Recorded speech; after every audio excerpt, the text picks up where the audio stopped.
Good morning to all of you. Myself, Dr. Kumari Anamika, department of psychology, graduate college for women, Jamshedpur. आज मैं UG sem 5 DSC 1 से positive psychology में perspective on positive psychology पढ़ाऊंगी। Perspective on positive psychology क्या है, इसमें क्या क्या परिप्रेक्ष्य आता है। पर्सपेक्टिव ऑन पॉजिटिव साइकोलॉजी में बताऊंगी कि वेस्टर्न और ईस्टर्न का क्या महत्व है, कैसे आया। पॉजिटिव साइकोलॉजी सिद्धांतकार का उद्देश्य और गुणों को परिभाषित करना है तथा बेहतर जीवन जीने के रास्तों का पता लगाने का प्रयास करना है। जब से पॉजिटिव साइकोलॉजी का उदय हुआ है, तब से विचारों, दृष्टिकोणों तथा देसी विचारों की प्रमुखता की उपेक्षा की जा रही है। हर संस्कृति को अपनी शक्तियों और गुणों के बारे में अपनी अनोखी अवधारणाओं का समूह होता है। मनोवैज्ञानिक क्रिस्टोफर एन हिकिनबर्टन 2008 ने अपने लेख में तर्क दिया कि धनात्मक मानवीय गुणों, शक्तियों और समृद्धि के सार्वभौमिक विज्ञान बनने के लक्ष्य को प्राप्त करने के लिए पॉजिटिव साइकोलॉजी मानव जाति केंद्रित बन गया है, जिस पर पश्चिमी अमेरिकी दृष्टिवाद का वर्चस्व है तथा सांस्कृतिक औचित्य के प्रति कम चिंतित है। व्यापक रूप से अनुसंधान की गई पॉजिटिव साइकोलॉजी धारणाओं की बड़ी संख्या जैसे खुशी, आशावाद, आत्म क्षमता, आशा, जीवन संतोष पश्चिम अमेरिकी दृष्टिवादी मॉडल से परिभाषित और मापा जाता है। अन्य संस्कृतियों जैसे भारतीय, चीनी, अरबी, अफ्रीका और अन्य कई के लिए इन अवधारणाओं को समान रूप से नहीं समझा जाता है। उदाहरण के लिए पश्चिमी समाज में आनंद को, हैप्पीनेस को, gaining self esteem, self confidence, being materially and financial comfortable, being successful, being attractive, being equal, being treated with respect, इस तरह से अपने अधिकारों को दृढ़ता से प्रस्तुत करने और जीवन के सुख सुविधाओं के रूप में परिभाषित किया गया है। इस तरह से वेस्टर्न में देखें। अब हम ईस्टर्न कल्चर में देखते हैं। इन ईस्टर्न कल्चर्स खुशी को आंतरिक मन की स्थिति के रूप में परिभाषित किया गया है, जैसे शांति में रहना, कर्तव्यों का पालन करना, दूसरों को खुश रखना, अपने परिवार और समाज के प्रति जिम्मेदार और सम्मान होना, और यह अपने आप, परिवार और दूसरों के साथ चला जाता है के रूप में जीवन का आनंद ले रहे हैं। इपिक्यूरस 341-270 BC में अब अनुसंधानकर्ता ने अच्छे जीवन से संबंधित गुणों और शक्तियों की पहचान के लिए ऐतिहासिक और सांस्कृतिक संदर्भों को धीरे धीरे अपनाया है। जीवन के पूर्वी दृष्टिकोण में ईस्टर्न कामकाज के लिए संतुलन की इच्छा शामिल है। पूर्वी दृश्य में, ईस्टर्न पर्सपेक्टिव में, जीवन के चक्र के साथ आगे बढ़ना और ज्ञान की ओर बढ़ना शामिल है। पूर्व के लोग आध्यात्मिक स्तर तक पहुंचने के लिए मानव और भौतिक विमान के पार जाने की कोशिश करते हैं। इसके विपरीत वेस्टर्न लोग भौतिक दुनिया में पुरस्कारों की तलाश करते हैं। इस मॉडल में वेस्टर्न व्यू एथेनियम और यहूदी ईसाई परंपराओं द्वारा प्रस्तुत किया जाएगा, जबकि द ईस्टर्न व्यू का प्रतिनिधित्व कन्फ्यूशियंस और बुद्धिज्म एंड हिंदुज्म है। इस तरह से अब हम बताएंगे कि द वेस्टर्न पर्सपेक्टिव क्या है। The western perspective, positive psychology का वेस्टर्न पर्सपेक्टिव के दो पहलू दर्शाया जाता है, नेमली एथेनियम और यहूदी ईसाई धर्म। एथेनियम यूनानी दार्शनिकों प्लेटो और अरिस्तो ने मानवीय गुणों और गुणों पर चर्चा की। अरस्तु में नैतिक गुणों का वर्णन है, courage, moderation, generosity, magnificence, even temper, friendliness, truthfulness, wit, justice and friendship. इसके अलावा उन्होंने बौद्धिक गुण, मुख्यतः इसमें निहित ज्ञान का भी वर्णन किया है और उनका मानना है कि राजनीतिक समुदाय द्वारा पैदा किए गए चरित्र की शक्ति से अस्थायी मानवीय उत्कृष्टता प्राप्त होगी।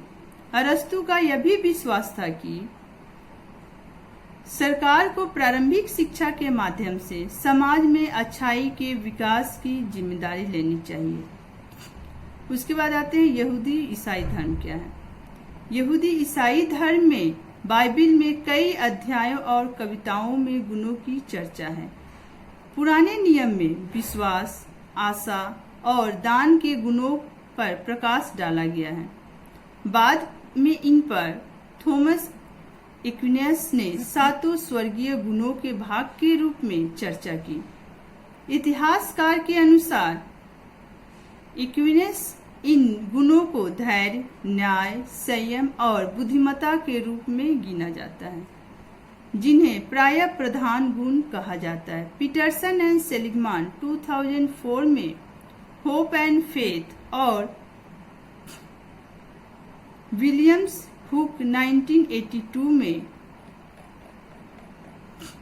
इस प्रकार दूसरे विद्वान एक पुराने नियम में मूसा द्वारा दी गई 10 आज्ञाओं का हवाला देते हुए यहूदी परंपरा में कुछ ताकत भर देने के लिए निर्देश के रूप में वो देते हैं।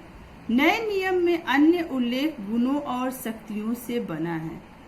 एग्जाम्पल, नीति वचन में कई जगह सदाचारी व्यवहार का उल्लेख है। नीति वचन में अनुयायियों को एक पवित्र जीवन जीने का नेतृत्व करने का भी निर्देश दिया गया है। ज्ञान के गुण को एक विशेष महत्व भी दिया जाता है। तलमुद भी एक सदाचारी जीवन बिताने की हिदायत भी देते हैं। इस तरह से यह वेस्टर्न पर्सपेक्टिव खत्म होता है। अब हम स्टार्ट करेंगे द ईस्टर्न पर्सपेक्टिव। नेक्स्ट है द ईस्टर्न पर्सपेक्टिव क्या है।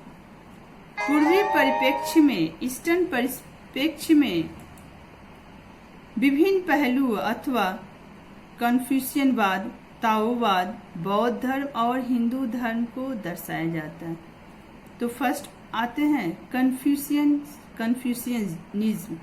कन्फ्यूशियनवाद, कन्फ्यूशियस या ऋषि ने कहा कि नेतृत्व और शिक्षा नैतिकता के लिए केंद्रीय है।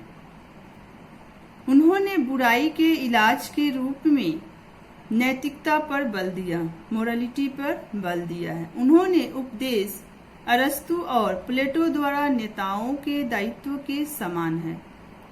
सद्गुण प्राप्त करना कन्फ्यूशियन शिक्षाओं के मूल 5 प्रमुख मूल हैं। जेन, ह्यूमैनिटी, यही, duty to treat others well, li, etiquette and sensitivity for others feeling, जेही, विजडम एंड एक्सेंट ट्रूथफुलनेस। इस तरह से यह ईस्टर्न पर्सपेक्टिव में कन्फ्यूशियनवाद का ये गुण है। उसके बाद नेक्स्ट आते हैं ताओजू। ताओजू में ताओवादी परंपराओं के रचयिता कहलाते हैं। उन्होंने कहा कि अनुयायी ताओ के अनुसार ही रहने चाहिए। ताओ इस ऊर्जा को घेरे हुए है और इसमें शक्ति है कि सभी चीजों से अनवरवे घेरेबंदी और परिशिष्ट वन है।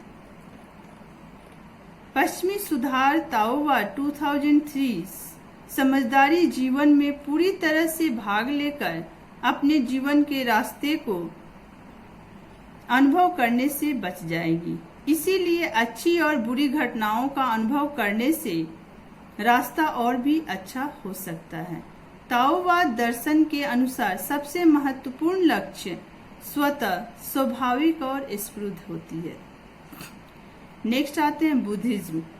बुद्ध के संपूर्ण उपदेश में बौद्ध धर्म पर अधिक बल दिया गया है। बुद्ध यह भी सिखाते हैं कि दुख अस्तित्व का ही एक अंग है और यह कष्ट कामना से उत्पन्न होता है। निर्वाण को वह अवस्था माना जाता है जिसमें आत्मा को किसी भी प्रकार की कामना से मुक्त किया जाता है। समय पूर्व तथा पोस्ट मृत्यु दोनों ही अवस्थाएं प्रस्तावित है। बौद्ध धर्म ब्रह्मा विहारों पीटरसन एंड सेलिगमान 2004 के सभी गुणों के लिए अत्यंत महत्वपूर्ण स्थान रखता है। इन गुणों में प्रेम, करुणा, आनंद और समता शामिल है। अतः बौद्ध दर्शन को पीड़ा को समाप्त करने की इच्छा से अलग रखने की जरूरत है। बौद्ध धर्म भारत से चीन में और एशिया के अन्य देशों में भी फैलता है, जैसे Korea, Japan, Thailand, Burma, Sri Lanka, Cambodia और वियतनाम। वर्षा से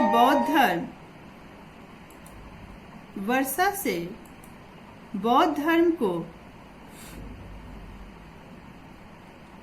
अनुयायियां बढ़ गई है तथा वो फैल भी गई है। हिंदू परंपरा में उक्त 3 पूर्वी दर्शनों की तुलना में हिंदू परंपरा इस अर्थ से भिन्न है कि इसका कोई भी संस्थापक नहीं है और यह परंपरा कब शुरू हुई यह स्पष्ट नहीं है। इस परंपरा की मुख्य शिक्षा सभी चीजों के आपसी रिश्तों पर जोर देती है और व्यक्तिगत सुधार पर भी जोर देती है, ताकि कोई भी जीवन को पाठ को बार बार दोहराने के बिना जीवन के बाद जा सके। किसी के जीवन की खोज अंतिम आत्मज्ञान प्राप्त करना और अंतिम आत्म सुधार के लिए प्रयास करना है। इसे कर्म कहते हैं। अतः इस परंपरा के अच्छे जीवन में निरंतर अच्छा कर्म किया जाता रहा है। हिंदू धर्म के सारे सिद्धांतों में सम्मिलित होने के लिए सभी जीवों के बीच सौहार्दपूर्ण मिलन की भावना का समावेश किया गया है। इस तरह से यह perspective on positive psychology finish होता है। इसे मैंने आपको बताया कि वेस्टर्न एंड ईस्टर्न क्या है, वेस्टर्न पर्सपेक्टिव और ईस्टर्न पर्सपेक्टिव। इस तरह से पॉजिटिव साइकोलॉजी का यह चैप्टर भी खत्म होता है। Thank you.